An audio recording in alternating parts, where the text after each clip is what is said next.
उपमहाद्वीप के 8,000 किलोमीटर से अधिक समुद्र तट है और 2 दशलक्ष वर्ग किलोमीटर का अनन्य आर्थिक क्षेत्र है।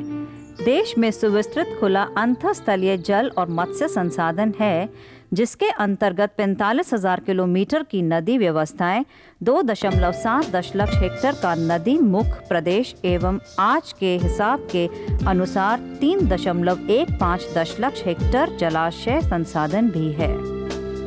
मत्स्य एवं मत्स्योत्पाद देश के लिए सर्वाधिक विदेशी मुद्रा कमाने वाले उत्पादों में से एक है। मत्स्य प्रग्रहण आहार का मुख्य स्रोत है और भारतीय समाज के एक बड़े विभाग को नौकरी और आर्थिक लाभ प्रदान करता है।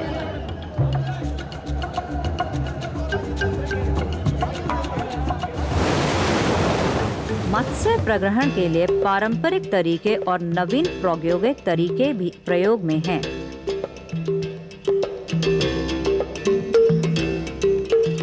मत्स्य प्रग्रहण में पारंपरिक तरीकों से अपेक्षाकृत कम उत्पादन क्षमता पाई जाती है।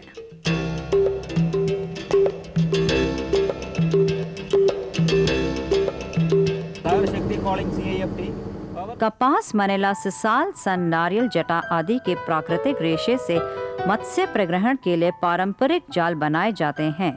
चूंकि जैव जीर्णता के कारण ये सामग्रियां असुरक्षित होने से अपेक्षाकृत सेवा काल की कमी होती है और बारंबार मरम्मत करनी पड़ती है, इसलिए अनुरक्षण लागत ज्यादा होती है। फिर भी सालों से पारंपरिक मत्स्य प्रग्रहण जालों की जगह सुदृढ़ और अधिक कार्यक्षम मत्स्य प्रग्रहण प्रणालियां अपनाई गई हैं।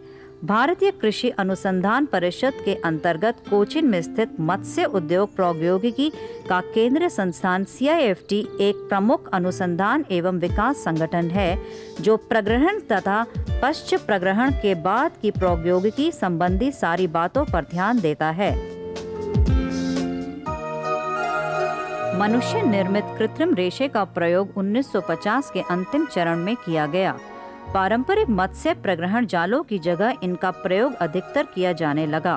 कृत्रिम रेशे बहुत मजबूत होने के कारण जल्दी टूटने की कम संभावना रहती है। इनमें अपक्षय को रोकने की शक्ति है। इनकी अनुरक्षण लागत कम होती है। सेवा काल भी अधिक है तथा अभिलक्षण में भी एकरूपता है। मत्स्य प्रग्रहण उद्योग में प्रयुक्त सर्वाधिक महत्वपूर्ण रेशे पॉलीएथिलीन, पॉलीएमाइड, पॉलीप्रोपिलीन तथा पॉलिएस्टर है। कम बड़े पैमाने पर प्रयुक्त अन्य कृत्रिम रेशे पॉलीविनाइल अल्कोहल, पॉलीविनाइल क्लोराइड और पॉलीविनाइलिडीन क्लोराइड है। पहले हाथ से जालों का निर्माण होता था, जिसमें ज्यादा मेहनत करनी पड़ती थी और ज्यादा समय भी लगता था। पिछले कुछ वर्षों से मत्स्य प्रग्रहण जालों के निर्माण की क्रिया में एकमात्र यंत्रों का उपयोग ही होता है।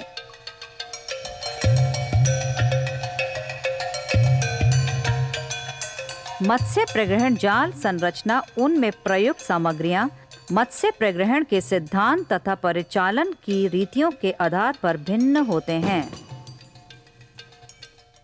सीन जाल छेदों की लंबी श्रेणी है, जिसके लिए फ्लोट और सिंकरे सहारे के रूप में रहते हैं। संभावित मत्स्य प्रग्रहण की जगह के चारों ओर के जल से ये परिचालित होते हैं। ये अक्सर चारों तरफ के तटवर्ती या उतले जल में परिचालित होते हैं, जहां समुद्र का निचला भाग या सतह स्वाभाविक रोक का काम करती है। घेरा जाल लगभग आयतकार और फ्लोट और सिंकेर सहित जाल छिद्र श्रेणी है। मछली की उपस्थिति का पता लगने पर जाल इस तरह फैलाया जाता है कि उसके भीतर सब मछलियां आ जाएं। अक्सर सराउंडिंग नेटों का प्रयोग जलाशयों की सतहों की तहों में किया जाता है। सराउंडिंग नेटों का एक प्रमुख प्रकार पर्स सीन्स है। पर्स सीनों में मछलियों को घेरने के बाद निचला कोना पर्स लाइन के द्वारा बंद किया जाता है। सराउंडिंग नेट के इस वर्ग के अंतर्गत मिनी पर्स सीन या रिंग सीन जैसे परंपरागत मोटर सज्जित जाल आते हैं। ट्राल नेट 2 विंग्स एवं एक कोडेंट सहित कोनिकल बैग नेट होते हैं, जहां पकड़ इकट्ठा होता है। एक या दो नौकाओं से खींचकर ट्राल नेट परिचालित होते हैं। जहां वे परिचालित होते हैं, वहां के जल स्तंभ पर उनके स्थान के आधार पर ट्रालों को मिड वाटर ट्रॉल, तथा बॉटम ट्रॉल के रूप में वर्गीकृत किया जाता है। गिल नेट की आयताकार एवं जालीदार भित्ति होती है जिसके फ्लोटों और सिंकेरों के सहारे पानी में सीधे रख सकते हैं और उसका स्थान लक्ष्य मछली के तैरने की तह पर निर्धारित किया जाता है। गिलिंग के द्वारा जाल के भीतर फंसाकर मछलियों को पकड़ा जाता है। सभी प्रकार की मत्स्य प्रग्रहण की अवस्थाओं तथा संसाधनों में प्रयुक्त किया जाने वाला कोई सर्वव्यापी जाल नहीं है। नेट डिजाइन तथा विकास के प्रयास अनेक कारणों पर आधारित हैं। इन कारणों के अंतर्गत मत्स्य जैविकी एवं व्यवहार, परिचालन की गहराई, संसाधन संरक्षण लक्ष्य, जालों का परिचालन तथा संचालन, मौसम की अवस्थाएं, जालों के उपलब्ध होने की स्थिति और साथ ही पारिस्थितिक तथा आर्थिक विचार भी हैं। डिजाइनों का मूल्यांकन तथा वर्तमान वाणिज्य मत्स्य प्रग्रहण के जालों की सर्वश्रेष्ठता के लिए एवं सुदृढ़ डिजाइनों के विकास के लिए मॉडल टेस्टिंग का प्रयोग ज्यादा किया जाता है। मत्स्य प्रग्रहण के जालों के डिजाइन ड्राइंग से उनके विस्तार, आकृति, स्वीकृत नामावली एवं प्रतीकों का उपयोग करते हुए सामग्री एवं निर्माण आदि के बारे में उपयुक्त जानकारी मिलती है, जिससे उसी ड्राइंग से समान मत्स्य प्रग्रहण जालों के निर्माण की अनुमति दी जा सकती है। एक या अधिक विभाग की विशेष ज्यामितीय आकृतियों से जैसे कि त्रिकोण, समलंब या आयत, एक रूप में साइज एवं ट्वेन विनिर्देशन से मत्स्य ग्रहण के औजारों के निर्माण में प्रयुक्त हर एक नेटिंग पैनल की जानकारी प्राप्त होती है।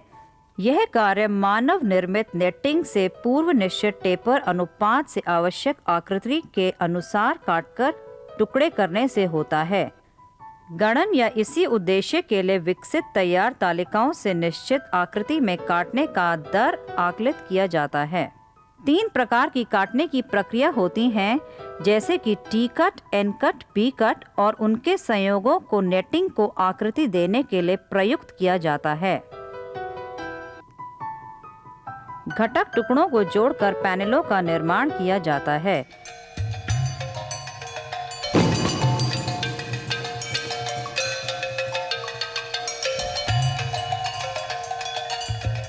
औजार का निर्माण पैनलों को जोड़कर किया जाता है।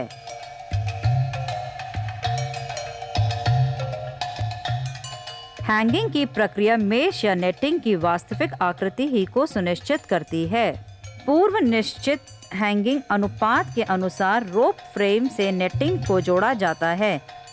पूरे तौर पर मत्स्य प्रग्रहण नेट के निर्माण होने के पश्चात उसे पूर्ण रूप से परिचालन के योग्य बनाने के लिए फ्लोटों और सिंकोरों एवं ओट्टर बोर्डों जैसे उपांगों से जोड़ा जाता है।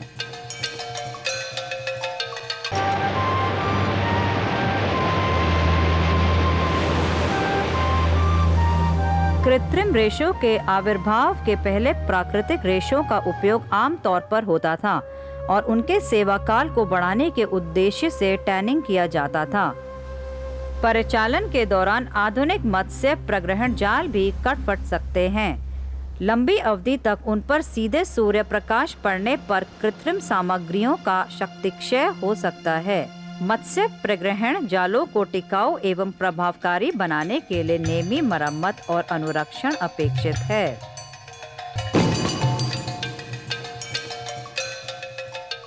मत्स्य प्रग्रहण के बाद फंसी हुई मछलियों को हटाया जाता है और जाल को पानी से साफ किया जाता है। फटे या खराब भाग की मरम्मत की जाती है और टूटे पैनलों के भागों को बदला जाता है।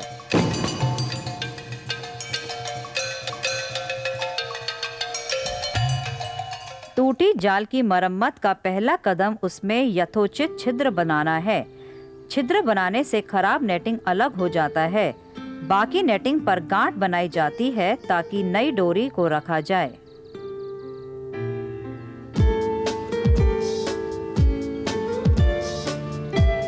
मत्स्य प्रग्रहण मौसम के अंत में शुद्ध पानी से जालों को साफ किया जाता है, उनको सुखाया जाता है, फिर बंडलों में बांधकर सीधे पड़ने वाले सूर्य प्रकाश एवं प्राकृतिक तत्वों से बचाने के लिए उन्हें सुरक्षित रखते हैं। जाल से संबद्ध लोहे के भागों एवं उपांगों को भी साफ करके उनमें ग्रीस डाला जाता है या रंग पोता जाता है या अलग सुरक्षित रखा जाता है। पिछले कुछ वर्षों में केंद्रीय मात्स्यिकी प्रौद्योगिकी संस्थान का संकेंद्रण पारिस्थितिक अनुकूल, मजबूत और ऊर्जा सक्षम मत्स्य प्रग्रहण जालों के विकास द्वारा मत्स्य प्रग्रहण क्षेत्र में उत्तरदायित्वपूर्ण मात्स्यिकी का प्रोत्साहन देना है। विकास के इन कार्यों के फलस्वरूप इस समय भारत का मत्स्य प्रग्रहण उद्योग उत्पादन एवं आर्थिक लाभ की दृष्टि से बहुत लाभान्वित हो रहा है।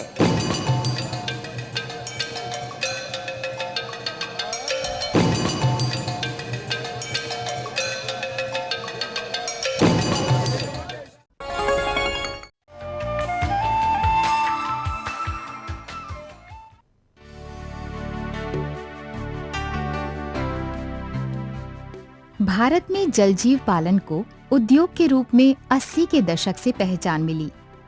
उस समय नव उद्यमियों ने कार्प्स, कैटफिश और प्रॉन का बड़े पैमाने पर उत्पादन करना शुरू किया।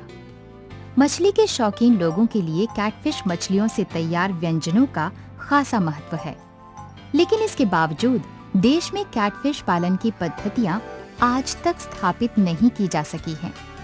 इसी क्रम में भारत सरकार द्वारा भी हाल ही में कैटफिश पालन को राष्ट्रीय प्राथमिकता के विषयों की सूची में शामिल किया गया और इनके पालन की पद्धतियों में बदलाव लाने पर बल दिया गया। भारत और इसके पड़ोसी देशों में कैटफिश की खुली हवा में सांस लेने वाली विशेष प्रजाति क्लैरियस बट्राकस की अच्छी खासी मांग है। इसको मागुर के नाम से भी जाना जाता है। बाजार में अधिक कीमत मिलने, बेहतर स्वाद और औषधीय महत्व के कारण इसके निर्यात की असीम संभावनाएं हैं।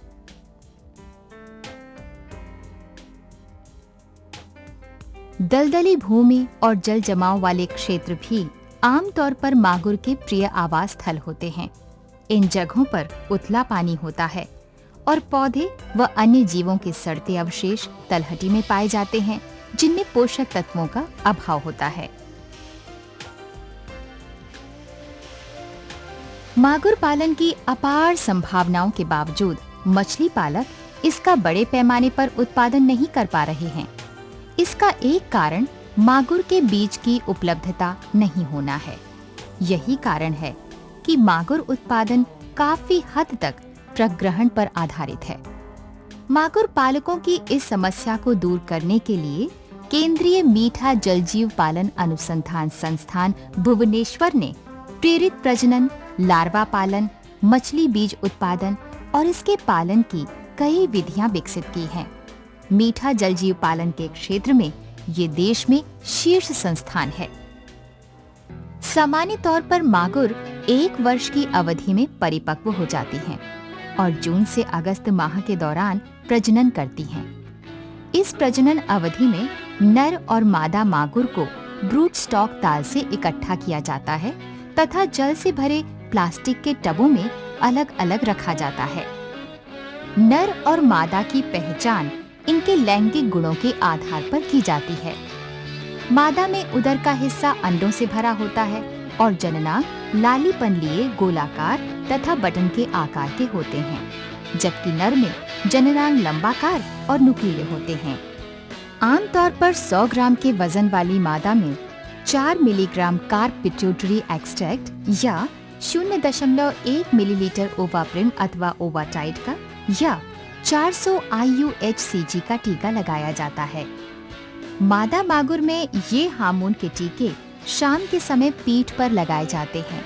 नर को इस तरह के हार्मोन टीकों की जरूरत नहीं पड़ती। नर और ये टीका लगी मादा मछलियों को अलग अलग टबों में रखा जाता है। इनमें 10 से 15 सेंटीमीटर स्तर तक पानी होता है। नर मागुर के शुक्राणु प्राप्त करने के लिए उनकी अंड ग्रंथि चीरा लगाने के बाद निकाली जाती है। इन अंड ग्रंथियों की काट छांट कर इन्हें 0.9% सैलाइन घोल में रखा जाता है।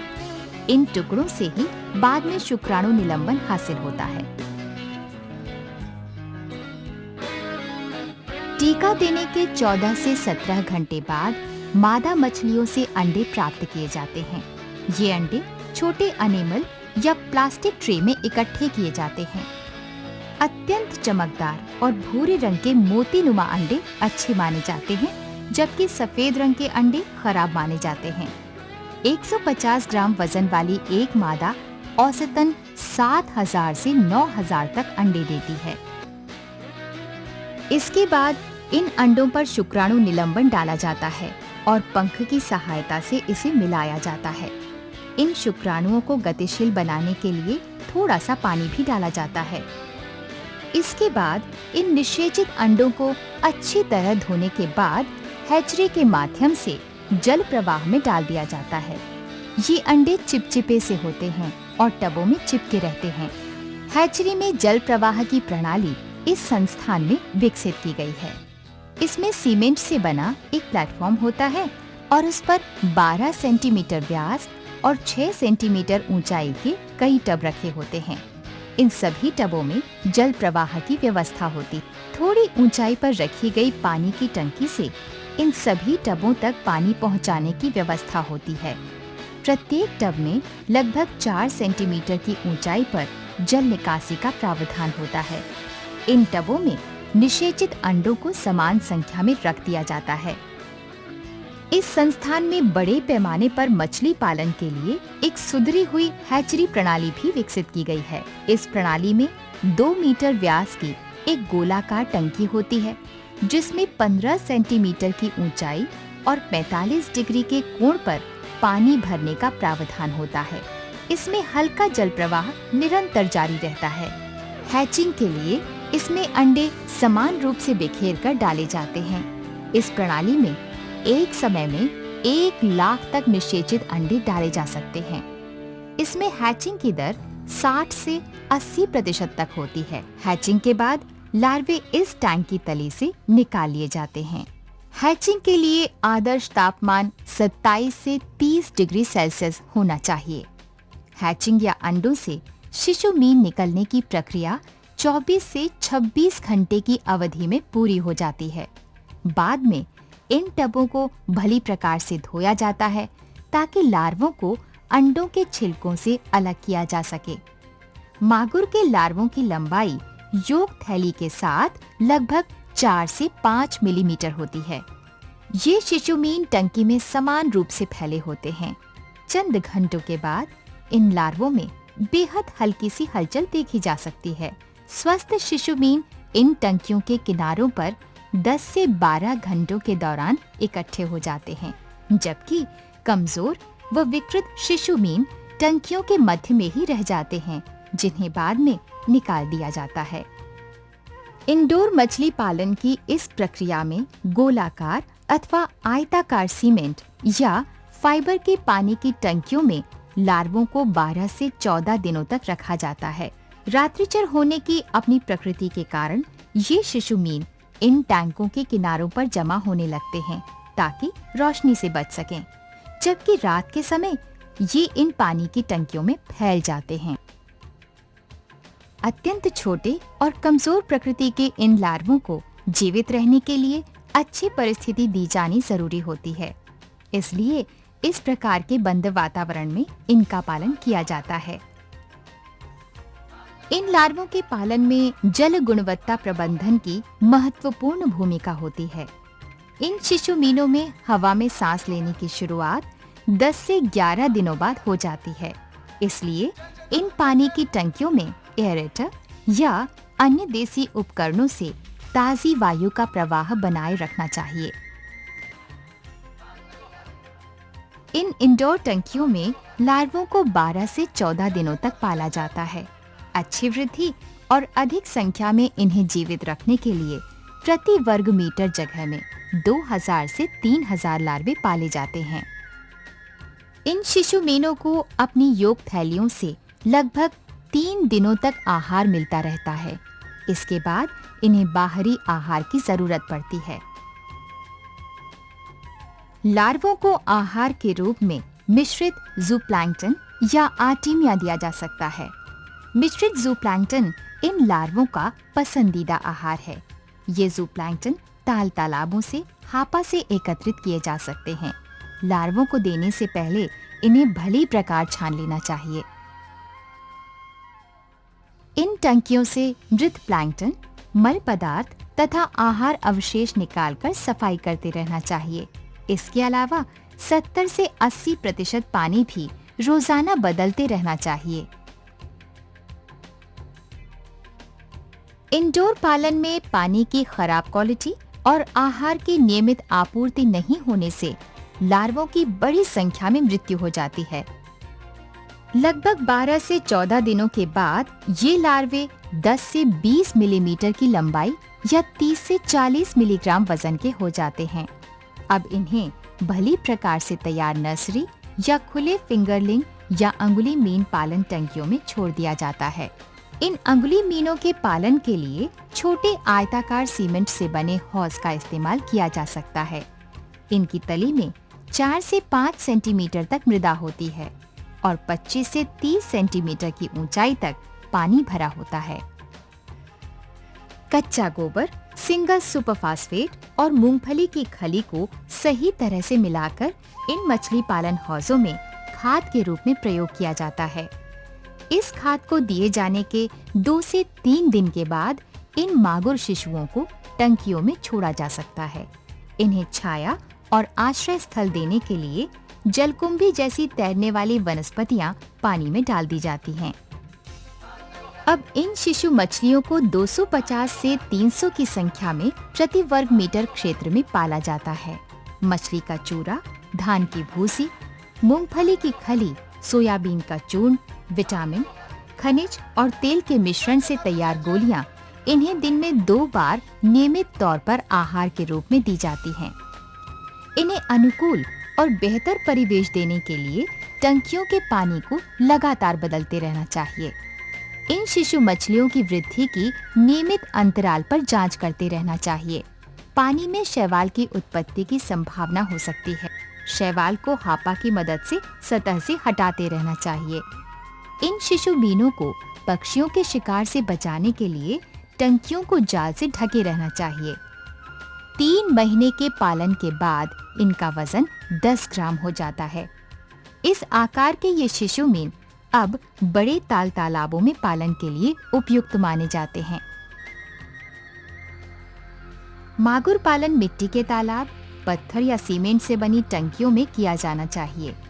अपने चंचल स्वभाव के कारण मागुर बरसात के मौसम में दूर निकल जाती हैं। इसलिए मागुर पालन वाले तालाबों में जालों की बाड़ लगा दी जाती है। मागुर पालन के लिए पानी से भरे धान के खेत भी उपयुक्त स्थान हो सकते हैं। इन जलाशयों में मत्स्य बीज डालने से पहले इनकी पूरी तरह से जांच की जाती है ताकि कोई दरार आदि ना हो। जलाशयों में प्रति हेक्टेयर 50,000 की दर से ये बीज डाले जाते हैं ताकि बाजार के अनुसार बड़े आकार की मछलियों का उत्पादन हो सके। मछलियों को उनके शरीर भार के 3 से 5% वजन के बराबर गोलीनुमा आहार दिया जाता है। ये आहार गोलियां जलाशय में जगह जगह रखी गई टोकरियों में रख दी जाती हैं। तालों के पानी की क्वालिटी सघन मछली पालन, आहार अवशेष और मल पदार्थों के जमाव से प्रायः खराब हो जाती है। इसलिए समय समय पर ताल के पानी को बदला जाना जरूरी होता है। मागुर मछलियां वायुमंडल से ही ऑक्सीजन लेती हैं, इसलिए ये पानी की सतह पर ज्यादा दिखाई पड़ती हैं। इस प्रवृत्ति का फायदा परभक्षी पक्षी खासकर उठाते हैं और इनका शिकार करने से चूकते नहीं हैं। इसलिए इन तालाबों को जालों से ढका जाना चाहिए। 7 से 8 महीने में ही ये मछलियां 100 से 120 ग्राम की हो जाती हैं। इनके प्रग्रहण के लिए तालाब के पानी को पूरी तरह से निकाल दिया जाता है और फिर एक एक मछली को हाथ से इकट्ठा किया जाता है। मागुर पालन की इस विधि को सही तरह से अपनाने से प्रति हेक्टेयर जलाशय से 3 से 4 टन तक उत्पादन किया जा सकता है। थाई मागुर के नाम से प्रचलित अफ्रीकी कैटफिश क्लैरियस गैरीपीनस को लेकर भारतीय मछली पालकों में आजकल काफी चिंता व्याप्त हो गई है। ये प्रजाति परभक्षी और मांसाहारी प्रकृति की है। इसका भारतीय जलधाराओं में प्रवेश देसी प्रजाति की मछलियों के अस्तित्व के लिए खतरा हो सकता है। इसके अलावा मछली पालक पारिस्थितिकी को पहुंचने वाले प्रतिकूल प्रभावों से भी अभी परिचित नहीं हैं, इसलिए थाई मागुर के पालन को बढ़ावा नहीं दिया जाना चाहिए। मागुर पालन की इस तकनीक को यदि मछली पालक अपनाएं, तो निस्संदेह उनके भविष्य की सुनहरी संभावनाएं यहीं पर नजर आती हैं। इन्हीं उत्पादनशील मागुर मछली फॉर्मों में ही मौजूद है उनकी समृद्धता की कुंजी।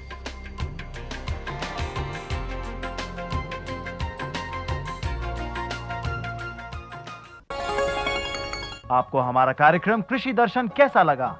अपने सुझाव, प्रतिक्रियाएं एवं सवाल हमें इस पते पर भेजें। कृषि दर्शन, कमरा नंबर 10, CPC दूरदर्शन, खेलगांव, नई दिल्ली 110049। जुड़िए हमारे साथ ट्विटर पर twitter.com/कृषिदर्शन-dd, फेसबुक पर facebook.com/कृषिदर्शन-dd और देखिए कृषि दर्शन अब यूट्यूब पर भी youtube.com/user/कृषिदर्शन-dd। भेजें हमें मेल कृषिदर्शन-dd@gmail.com पर।